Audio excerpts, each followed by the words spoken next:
right, Tahir, Feridun instructed as he readied himself for battle. Let's see how much you've sharpened those claws of yours in both appearance and combat. I'm ready whenever you are, Tahir said as he got ready to fight. Go, Tahir! Kick his butt! Soraya cheered as she sat on the sidelines along with Nasir, Yasuka, Gordafarid, and Rostam. As for what the Gryphon Prince and Dragon were doing, they were currently sparring with one another in order to test each other's strengths, while also seeking to improve their combat abilities in case more D's and other malicious entities showed up. The location where the sparring match would occur happened to take place outside of the secret base, since they didn't want to cause too much damage to the interior section, especially since this was, in a sense, a battle of the beasts. It was actually close to the oasis the group had come across earlier, though, to Soraya's annoyance, she found out from Feridun that he also came across this oasis and used it to replenish himself in the past. The two human-turned beasts lunged at each other, teeth bared and claws out, using their wings to increase their speed. They dodged each other's attacks while making sure to deliver scratches, bites, or even headbutts to one another, though they tried not to deliver any fatal wounds due to it being a sparring match rather than a battle to the death. Soraya and Nasir cheered for Tahir to win, whereas Gordafarid, Yasuka, and Rostam continued to watch in silence while surveying the battle. From the looks of it, Tahir seemed to be gaining the upper hand due to his strength and speed, which seemed to be faster than Feridun's, given how lean and limber the dragon's body was compared to his. Even so, Feridun made up for it by using his agile body to dodge Tahir's claws with his hardy scales, making it difficult for Tahir to actually bite through his skin using his teeth and beak. Ow! Tahir grunted as he felt the blunt nature of the dragon's scales hurt his sharp teeth and let go, only to get whacked in the face by the dragon's tail. Feridun glanced upon him as the Gryphon Prince fell to the ground in pain, with dirt and sand flying about from where he fell. Up, young one, Feridun ordered. You may have been able to fight against threats with your current strength, but there will be more enemies that may exceed the power you have at the moment. You must hone your abilities and learn to use fear, surprise, and perhaps intimidation to your advantage rather than your physical strength. Surely you must have learned this, even back when you were a prince in Bahar. Yes, I have, Tahir revealed as he got back onto his feet. I guess I must have forgotten it after staying as a griffin for so long.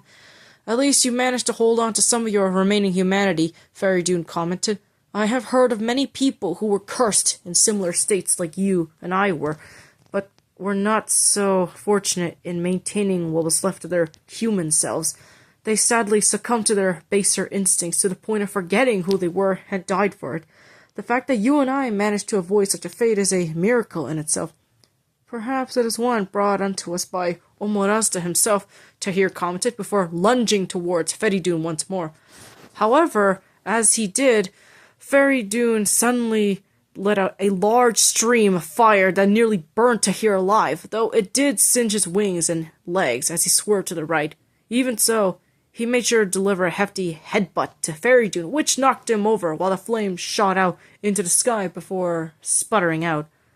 Of course, the searing pain of the flames made the Gryphon Prince hiss in pain, causing the others to run to him with concern. Tahir, are you okay? Soraya asked as she fussed over her brother. Here, let me heal you. Just stay still, Yasuka said as her hands began to glow from healing the Gryphon's wings. What was that for? Nasir demanded as he glared at Feridun, who got up from the ground.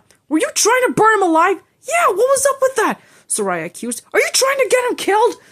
Apologies for the sudden attack, Feridun said. I was just trying to test your brother's reflexes. I'm not the only fire-breathing entity that lives here, after all. You could have at least given him a heads-up or a warning, Soraya pointed out in anger.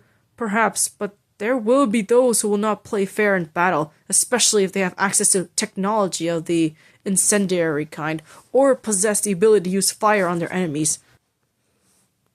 Feridun pointed out. I'm simply giving him an example of what kind of enemy he will be facing from here on out. But still, Soraya replied unsurely, only for Tahir to speak up as soon as he was healed. No, he's right, Tahir agreed. I won't be able to predict the attacks of my enemies, whether they be humans or thieves. Then again, I should have known that not every battle will ensure complete victory on my part, even during a sparring match. I have much to learn from him. Indeed, you do, Fairy Dune agreed with a nod. But to your credit, you are a lot better at fighting than I expected, as you use your Gryphon abilities to your advantage, while also making use of what's left of your human mind. If things had gone differently, you could have defeated me, and you would have done so had you not cheated, Soraya snarked. I wouldn't say it's cheating, Gordafari chimed in. More like trying to teach him a lesson on what to expect in future battles. It is true, Rostam agreed with a nod. I have heard of weapons that can breathe fire and spit metal at the same time in certain parts of Avesta. They were described as being flaming lances and large metal calibers that could only be powered up by gunpowder. From what I can recall, the ones who made them were under Dahak's employment, and they used them to burn down several of Avesta's natural forests, and even went as far as to salt the very earth so they wouldn't grow back, just to teach people a lesson. Seriously? That's so wasteful, Jessica said in astonishment. Those trees and plants are necessary for Avesta to flourish. At this rate, Dahak is going to destroy us all, with Avesta being left a wasteland for him to rule.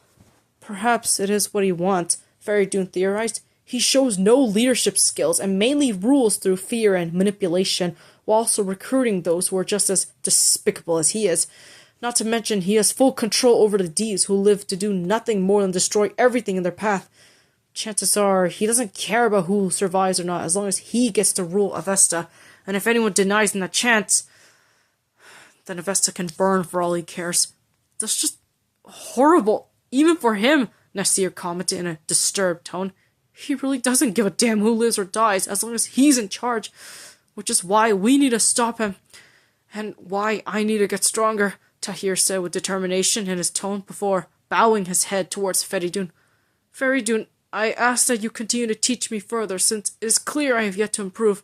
Tahir, you really don't need to push yourself so much, Soraya assured. No, I have to, Tahir insisted. If I am to fulfill the prophecy alongside you and the rest of our allies, I have to get stronger and learn how to fight against unpredictable enemies that may threaten us, especially if they are Deves or any of Dahak's subordinates. Very well then, Feridun agreed with a nod. We shall continue our training, especially in the wilderness, for the next few days. Don't forget about your promise to bring us to the mysterious hidden tribe that you mentioned a while back, Gordafari reminded. You still have yet to do so, despite claiming they can help us. Rest assured, I will, Feridun assured the warrior woman. I intend to keep my end of the bargain, but for now, we must prepare ourselves for any future battles, if possible. Are you sure that you aren't delaying it for whatever reason? Soraya asked, eyebrow raised. I would not lie to you about my intentions, nor use your brother for whatever malicious schemes I have, Feridun insisted. My intentions for your brother are pure. They better be, Soraya warned before leaving the area.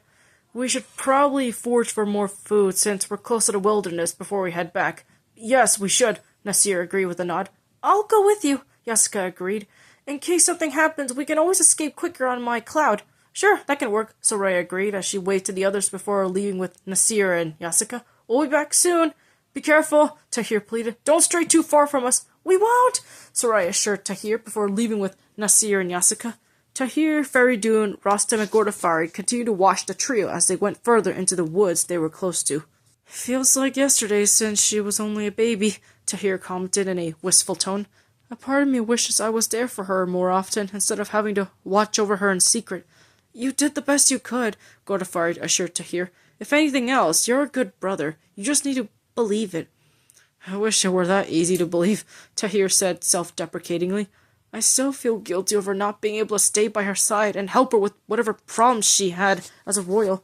I mean, the only time I was able to actually interact with her was when Dahak interrupted her coronation and tried to kill her. But still, the fact that she was willing to accept you as her brother, despite your different appearance and distant attitude, shows how much she respects you, Rostam pointed out. Yes, it does, Feridun assured the Gryphon Prince. Even if you were absent for most of her life, she still cares about you and wishes to help you undo the curse. I am glad to see that she's okay, Tahir admitted before frowning a bit. Though I'm not sure if I'm ready to accept the possibility of her having a potential lover while I'm still alive. This was enough to make everyone let out a laugh, with even Feridun chuckling over Tahir's complaint. It was pretty obvious that Nasir was starting to become attracted to Soraya, with the princess seemingly returning his feelings. Of course, this just made Tahir even more protective of her, albeit to somewhat extreme levels, which amused the others, since it was clear that Tahir could tell of the budding romance between the two young adults. Just don't go overboard like you did before, Gryphon said. I'm sure Nasir won't harm Soraya, nor will he break her heart. If he did, I wouldn't hesitate to beat him up and chew him out for it. He doesn't seem like the kind of guy to break a woman's heart, Rostam recalled. He also admires her strength and willingness to partake in battle, even when she's at a disadvantage, from what I can recall. I think he's good for her. I don't know, Tahir said unsurely. I know I'm not her father, and I have no right to dictate how she should live her life, but I'm worried that something bad will happen between them should they actually get together. Are you sure you're not jealous of Soraya spending more time with him than you are? Gryphon asked, causing Tahir to stare at her in shock. What? No! I'm not that clingy, thank you very much, he denied. Also, such assumptions can lead to a disturbing implication, in case you haven't noticed. I'm just simply trying to do what's best for her and protect her until our parents are free from their curse. I understand, Fairy Dune assured him with sympathy. It's not easy being a parent, even if you technically aren't one to your sibling. I wish I could relate, but I don't have children of my own, let alone a wife. I would have loved to marry and settle down, but I fear that will never come to pass. I'm sure it could happen, Tahir assured him. I mean, once Dahak is dealt with and you are freed from your curse, you have a chance to be normal and find happiness in your own way. The dragon thought about it before smiling at Tahir, or at least making what looked like a smile in his direction. That is a nice thought, Fairy Dune replied, but I am content with my fate, whatever that may be. Meanwhile, back in the forest, Soraya, Nasir, and Yasika found a spot where they could forage for berries, as well as any fruits or herbs they can find. Even so, Soraya found herself frowning the entire time, which concerned both the hunter and Sky Nun. Soraya, is everything okay there? Nasir asked with concern. This was enough to snap Soraya out of whatever thought she had brewing in her mind, and glanced at him in embarrassment. Huh? Oh, sorry, it's just I have a lot on my mind, Soraya explained. Well, we're here to listen if you need a vent, Yasika assured Soraya. If it's something that you can't say to Tahir or the others, then you can say to us. We won't tell anyone. You sure? I don't want to be a bother, Soraya muttered in uncertainty. Look, whatever problems you have on you doesn't have to be bottled up within you, Nasir assured the princess. Whatever it is, I'm sure we can handle it. Okay, Soraya conceded as she turned around to make sure nobody else besides them was listening and sighed. I know we're supposed to be allies with Feridun, but I still can't forgive him, nor can I trust him to actually help us. Is it because he insulted your brother's honor? Nasir asked. Well, yes, but it's also because he had every chance to take down Dahak, yet he screwed it up all for the sake of his own pride, which led to my parents and people being turned to stone and Tahir being cursed. That's not something I can easily forgive, Soraya explained. Not to mention he's taking away the time I could be training with Tahir, or at least hang out with him. That is true, Yasika agreed. But his assistance has been helpful to us so far, and he is genuine about his intentions to make up for his past mistakes. But I will admit, it's weird as to why he hasn't brought us to this secret triad like he promised, Nasir pointed out in suspicion. Seems like he's hiding something from us, or he's trying to delay the planned meeting for whatever reason. Well, considering he is training Tahir how to hone his beast form, maybe he is being genuine and wanting to improve his combat and survival skills in case of future attacks, Yasuka suggested. I know he's caused a lot of problems for everyone in the past and present, but we have to trust him since that's what Omorazda and Hombawa want. I guess, Soraya agreed, albeit reluctantly. Still, that doesn't mean I trust him. He's gonna have to do something truly trustworthy for us to believe his word and cooperate with him. Help me! Help! A woman cried out in panic and fear, causing all three of them to turn their heads in shock. Who was that? Nasir asked with worry. I don't know, but we have to help them and fast! Soraya shouted, running with the berries in her arms. Soraya, wait! Yasika cried out as she and Nasir followed after the spunky princess. As the trio kept running towards the cries for help, while making sure to keep themselves as hidden as possible, they finally found the source of the crying and screaming with looks of horror on their faces.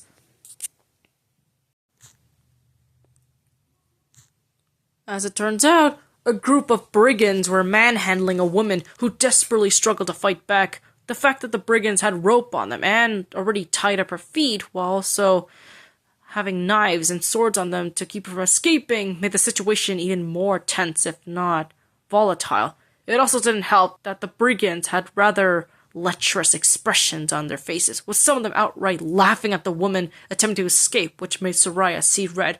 "We gotta save her!" Soraya insisted as she was about to run towards the brigands, only to get stopped by Nasir. "We can't!" he hissed. "There's at least 6 of them and only 3 of us. We need to call the others for backup. But if we do, those brigands will get away with that poor woman," Soraya pointed out with worry.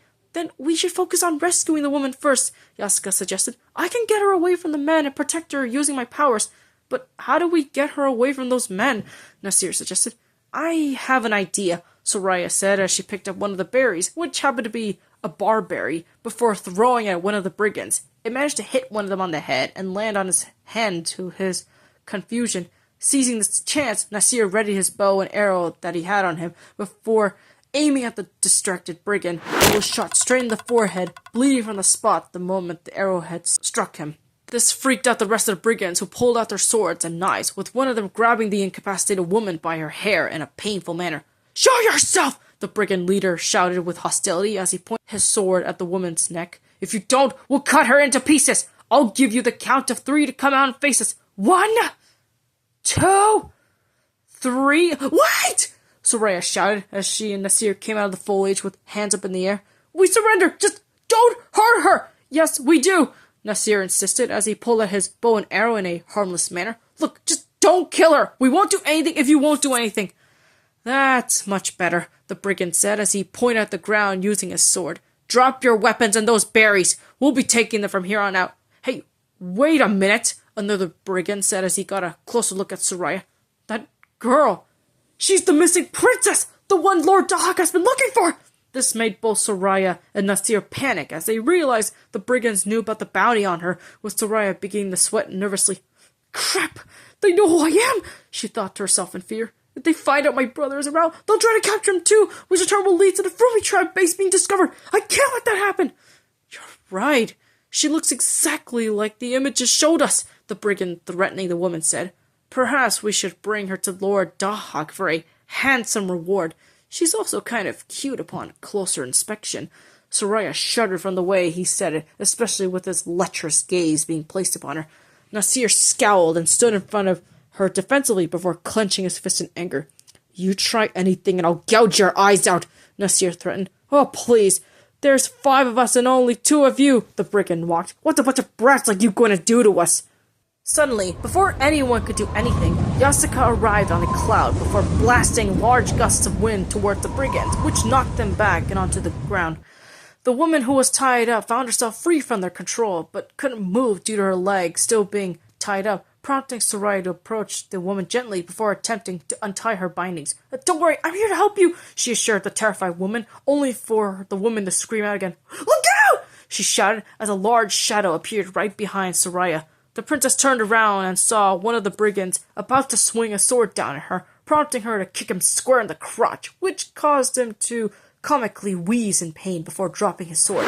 Nasir took this as a chance to grab his discarded bow and arrow and shoot another one at the brigand straight at his neck, which paralyzed him enough for Soraya to kick him in the stomach and cause him to fall backwards. Of course, another brigand tried to grab Nasir's bow, only for the hunter to headbutt him in the nose viciously, to the point of causing him to suffer a nosebleed. When he tried to strike back, Nasir managed to dodge his attacks before using his last remaining arrow to stab him in the eye. While the brigand screamed in agony from the pain, he swung his sword violently to the point where Nasir ended up getting a nasty scratch on his arm from the swipe, which began to bleed even through his sleeve. He could only hiss in pain before another brigand tried to strangle him from behind. Nasir choked upon feeling the burly man's arms around him, until a series of sharp wounds began to cut into the man from behind, leaving bloody scars behind them, which prompted the man to let Nasir go. The hunter took this as a chance to punch the man, causing him to fall to the ground before grabbing a sword and stabbing him in the throat, leaving the man to choke on his blood before dying.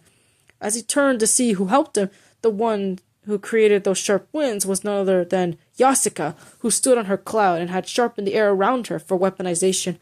She approached Nasir with concern as she noticed his bleeding arm. "Here, let me heal that for you," she said as she got off her cloud and prepared to treat his wounds, only for Nasir to push her out of the way when another brigand showed up to avenge his fallen comrade.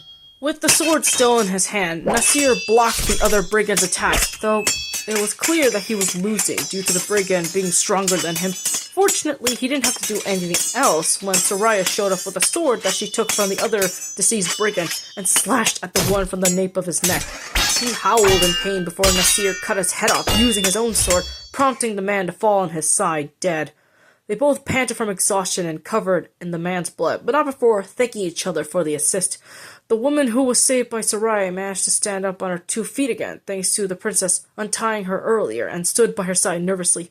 Okay, so that was 4 of them, Soraya recalled. Weren't there 2 more earlier? Yes, there are, a snarling voice said, causing all 3 of them to turn in the direction and gasp in horror at the sight of Yaska being held hostage by the last 2 brigands. The one holding her neck from behind and threatening her with the sword glared while his compatriot sneered and stood by his side in case Yaska tried to escape. You already killed 4 of our best men. Now, if you don't come with us quietly, I will cut her pretty little head off and watch it roll on the ground along with her blood. You wouldn't! Soraya shouted in horror. Don't worry about me! Yaska pleaded. Just take the woman and go! Shut up! I'm the one giving the orders, not you! The brigand holding her hostage shouted as he choked her even tighter. Now then, if you don't mind coming with us, I will. Suddenly, Tahir showed up and pounced on both brigands, with the one holding Yaska hostage being forced to let her go as he desperately tried to defend himself from the angry Gryphon's claws and teeth. Yaska yelped before falling to the ground and crawling away as fast as she could towards Soraya, who hugged her in relief. As for the other brigand, he cowardly tried to run away, only to be stopped by Feridun, who landed right in front of him and growled at him with fury, smoke billowing from his fangs the entire time. Okay, let's just calm down for a moment, the brigand said nervously as he backed away with his hands, raised in surrender, only to bump into Rostam, who was standing right behind him and glaring at him unimpressed. You are coming with us, Rostam said as he grabbed the man's shoulder and turned him around before knocking him unconscious. The brigand fell backwards from the sheer impact of said punch, with Gordafari grabbing him and tying him up with the same rope that was ironically going to be used on the captive woman earlier. Once she was done, she carried the tied-up brigand on her shoulder and hoisted him there before turning to the younger members. Are you all right? What happened? She asked with concern. Yes, we're all fine here, Yaska assured the Frumi woman. We just caught these guys kidnapping this poor woman over here. I see, Gordafarit said as she turned to the woman in question. Are you all right, miss? What happened to you? Why were they after you? They planned on selling me on the market, the woman revealed with a shudder. I don't know where, but from what I heard, they were going to a city and hoped to sell me to Dahak as one of his mistresses. Oh my goodness, I am so sorry, Soraya said with sympathy as she placed a comforting hand on the woman. Of course, they were interrupted by the sight and sound of Tahir angrily tearing into the already dead brigand's flesh, which scared the woman and disturbed the others.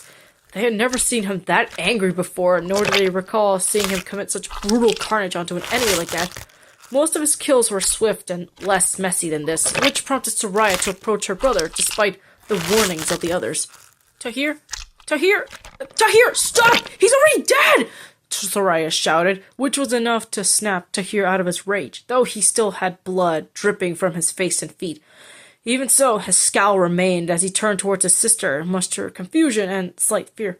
What did I say about not staying far away from me? He demanded. You could have gotten yourself killed had we not showed up in time. What were you thinking? I'm sorry, she apologized. I wanted to stop those brigands from making off with that woman and from telling Dahak that we were here. You could have at least warned us about it first instead of jumping headfirst into danger, Tahir scolded. Not to mention that woman you were trying to save could have died because you didn't think to plan ahead. Also, you put Yaska and Nasir in danger too. I told you we should have brought back up, Nasir chimed in, calling Soraya to pout at him in response. Look, I get that you want to save as many people as possible, but don't do it so recklessly and behind my back. I don't want to lose you too, Tahir pleaded. This made Soraya feel guilty, as she didn't mean to worry him so much. You're right. I'm sorry, Soraya apologized with shame. I shouldn't have jumped in so recklessly and endangered both Nasir and Yasuka. I won't do anything like this again, or at least without your help. Just don't make this a habit, Tahir said in a stern tone. Still, I'm glad to see that you're alive, and proud to see that you managed to use that training of yours to good use. Well, I did have a good teacher, Soraya replied. But there is something you must know. These guys managed to recognize me just from looking at my face. That's why I didn't come back to you, as I didn't want to risk leading them to you and the others. Wait, they recognized you? Tahir said in shock. Damn, they must have seen the bounties too. I guess killing them was for the best. What about him? Nasir asked as he pointed at the unconscious brigand. Shouldn't we kill him too? No, I've got a better idea, Gordafari suggested as she continued to hold on to the brigand.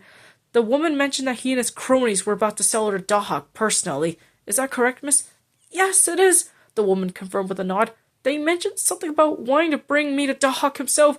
Apparently they thought I fit with Dahak's personal preferences for women. Really? They said that to you? Soraya asked in disgust. Okay, now I'm really glad that they're dead. Well, most of them at least.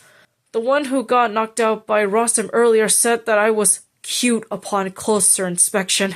As soon as she said that, she pointed at the unconscious brigand currently being held by Gordafarid, which made everyone glare at him. Tahir in particular looked about ready to skin the man alive for making such suggestive comments towards his sister. Looks like we have another mission ahead of us, Gordafarid commented. Perhaps this may lead to us getting a better chance at taking out Daghak's forces. Agreed, Faridun nodded. Take out the rest of his operations, thus depriving him of his allies or resources. It should be enough to weaken him if possible.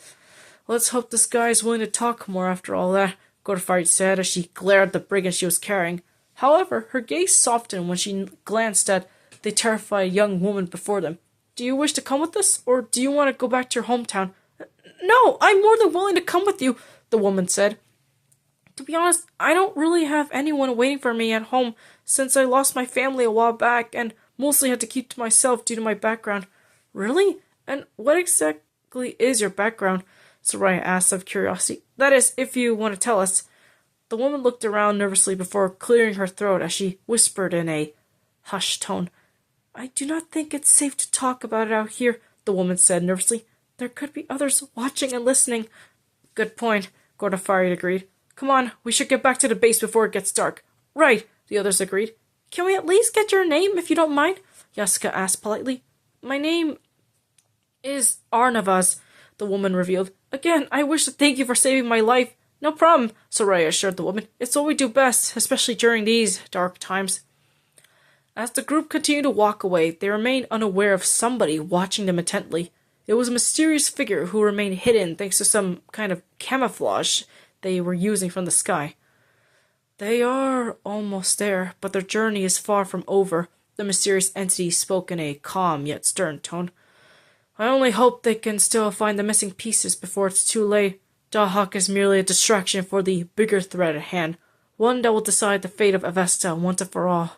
Meanwhile, back in the city of Istakiri, two women wearing dark veils that covered their heads and long flowing dresses that also covered them from their necks to their feet were wandering across the city looking for something when one of the two women noticed a little boy struggling to get an apple, only to be rudely shoved aside by a rather snooty woman who wore extravagant jewelry and started making rather unreasonable demands for the apples. I want 20 apples on the double, the rude woman demanded in a grating tone. Miss, there was someone else standing before you who was trying to get one for himself, the shopkeeper pointed out. You could have at least waited a few more minutes before making your demands. What? How dare you speak to me like that? That peasant brat couldn't even get better clothes, let alone some apples. Who cares about him? The woman exclaimed arrogantly. I'm of noble blood, and I demand your respect. Are you sure it's not attention you're seeking? The shopkeeper asked in a deadpan tone, causing the woman to turn red with fury. How dare you mock me? I will have my men come after you and burn your pathetic stall to the ground! She shouted as she began making threats. Of course, she was interrupted by the feeling of something slithering onto her back. She began to wriggle about and desperately reach her back using her hands before pulling out a snake of all things. Not just any snake, mind you, but a desert cobra, much to her horror. How it crawled up her dress and onto her back was anyone's guess, but she wasn't waiting to find out given how it began to hiss at her with hostility. The woman screamed before throwing the snake onto the ground and running away in a panic.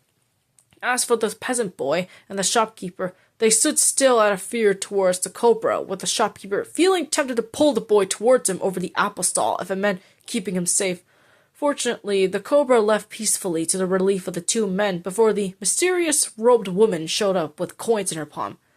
"I would like to have 5 apples, please," the woman asked in a polite tone, though she seemed to emphasize on the S part of her words, which the young boy took notice almost immediately.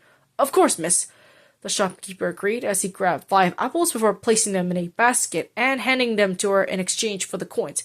"Thank you for your patronage." "You are welcome, my good sir," the woman said with a smile before handing one of the apples to the young boy. "Here, you wanted one, yes?" "Yes, miss," the young man confirmed with a nod before cautiously taking it from her. "Thank you." He then quickly left the scene before the second robed woman showed up. "Manasseh, we must be off now," the other robed woman said, but not before giving a small nod in acknowledgement of the shopkeeper. As the two women walked away, she frowned at the first woman carrying the apples. Really, was all that necessary? Why not? She was being annoying, not to mention rude to the poor boy, the woman now known as Manasseh replied. "Have you found any signs of Dahak's slave traffickers yet?" "Not yet," the second woman replied.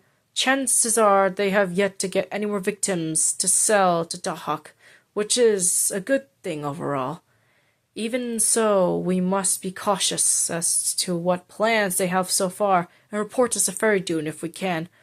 As she said this, the very cobra that appeared earlier at the apple stand showed up to hiss at them, albeit in a non-threatening manner. The two ladies leaned forward to get a better listen to the snake, and once it finished hissing at them, Manasseh spoke up. "Aunt Janguli, I believe we found our lead," Manasseh said with hope in her tone. "Good," the other woman, now known as Janguli, spoke. "Hopefully we can get this to Fairy Dune, and by extension, the Frumi tribe members in time. Come, we must investigate the situation now."